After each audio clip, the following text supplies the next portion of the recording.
Sir आज चौथी चक्कर सर आपली सिल्लोडमध्ये काय सांगाल?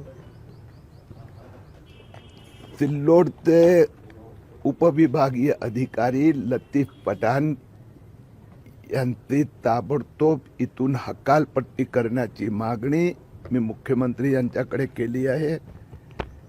लतीफ पठाण खूप बनवाबनवी फसवाफसवी करत आहे. आम्हाला कागदपत्र न मला दिले न मंत्रालयाला.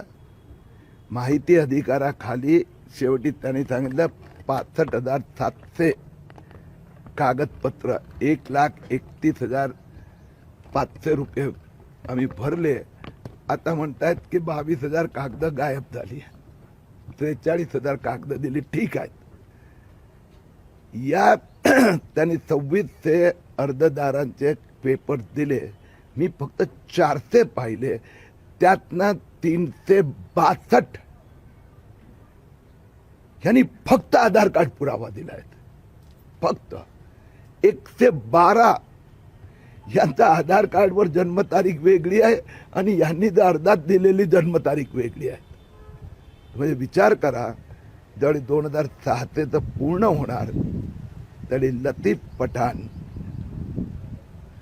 आणि सिल्लोड मधल्या जे कोणी अक्का आप्पा पॉलिटिकल गॉडफादर आहेत त्यांनी किती मोठा घोटाळा. सिल्लोडचं दुसरं मालेगाव आम्ही होऊ देणार नाही. सर जी प्रक्रिया सुरू आहे प्रशासकीय अत्यंत संतपणे चालू आहे आणि कुठल्याही प्रकारची ठोसाची आत्तापर्यंत कारवाई झालेली नाही. आणि आपण मागेच म्हटलं होतं की राज्यातील सर्वात मोठा घोटाळा सिल्लोड तालुक्यात. सिल्लोड ही दुर्दैवी गोष्ट आहे. यांनी पठाणनी ते दाबण्याचा प्रयत्न केला आणि त्याला इनडिरेक्टली पाठिंबा जिल्हाधिकाऱ्यांनी दिला. आता मंत्रालयात पण हे लक्षात आलेले आहेत म्हणून उच्च अधिकारी डायरेक्ट इथल्या तपासावर आजपासून लक्ष देणार आहेत. आता केंद्रात मी जे नॅशनल रजिस्ट्रार गृह मंत्रालयाला तक्रार केली होती त्यांची पण नोटीस आली आहे महाराष्ट्र सरकारला. त्यांनी तपास सुरू केला आहे.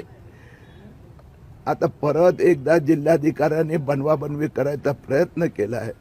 पण पठाण तर जेलमध्ये जाणार, पण जिल्हाधिकारी पण इथे राहणार नाही.